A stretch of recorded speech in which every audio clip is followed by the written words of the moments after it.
Karena zaman sekarang ini banyak penuntut ilmu, Pak, semangat sekali kalau memvonis itu, Pak. Padahal kan harusnya kebalikan, semangat kita memberi hidayah. Semangat kita apa? Memberi hidayah supaya orang kembali kepada kebenaran. Bukan semangatnya gimana saya bisa memvonis orang. Ana sedang mengamalkan manhaj salaf seperti tidak isbal jenggotan, tidak ikut tahlilan, tidak kunut subuh, ikut kajian salaf dan lain, tapi ana dicela dan dimusuhi sehingga ana merasa terasing. Akhi, pertama betul memang tidak isbal jenggotan itu semuanya adalah merupakan perintah Nabi. Tapi bukan berarti kalau mereka yang cukur jenggot, celananya isbal, itu kita keluarkan dari manhaj salaf. Salah besar, Pak. Mengukur manhaj salaf seseorang salafi atau tidaknya hanya sebatas dari jenggot dan cingkrang. Mengukur seseorang manhaj atau tidaknya itu berdasarkan pokok-pokok din yang diyakini oleh Rasulullah dan para sahabatnya, itu akidah dan manhaj yang disepakati oleh mereka.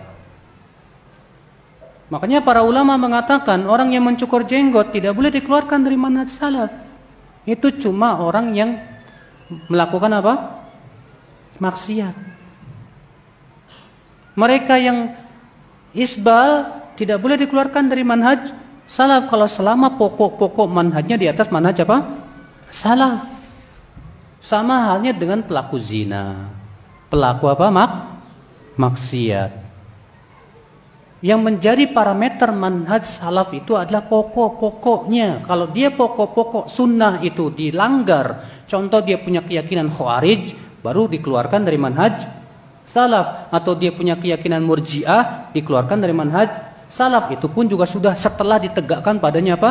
Hujah. Adapun masalah-masalah seperti itu, contoh misalnya si fulan suka selfie, langsung dikeluarin dari manhaj salaf. Ini ngawur.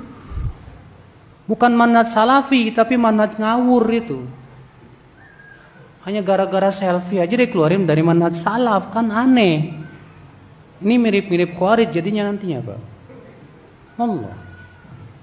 Kenapa? Karena masalahnya saking gak pahamnya tentang hakikat kapan disebut ahlus sunnah atau di atas manhaj salaf, kapan dikeluarkan dari manhaj salaf. Itu semua ada kaidah-kaidahnya ya, akhi.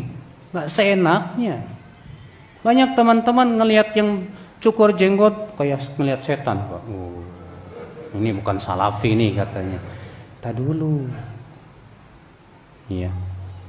Anda harus tahu parameter kapan seseorang disebut manhaj salaf, kapan tidak disebut apa?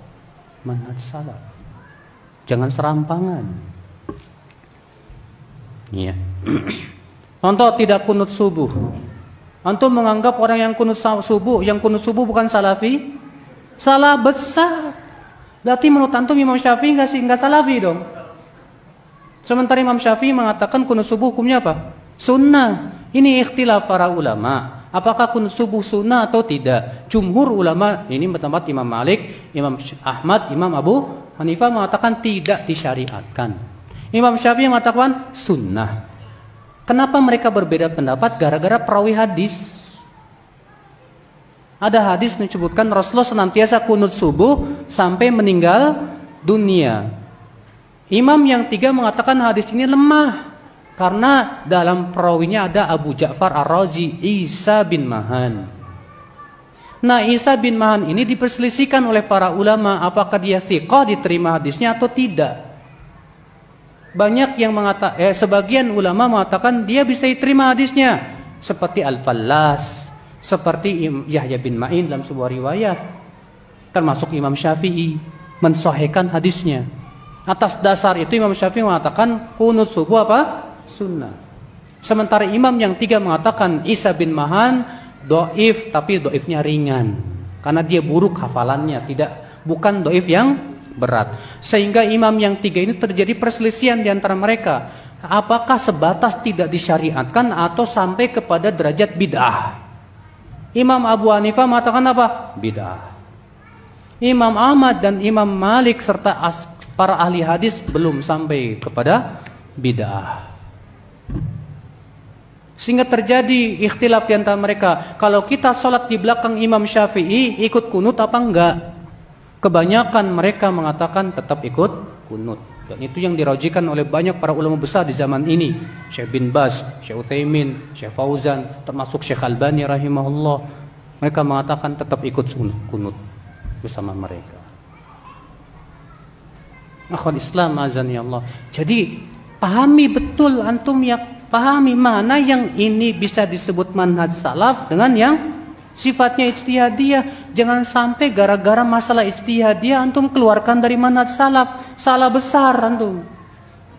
Benar, sebab perpecahan tuh Pak, menganggap masalah ijtihadi sebagai masalah apa?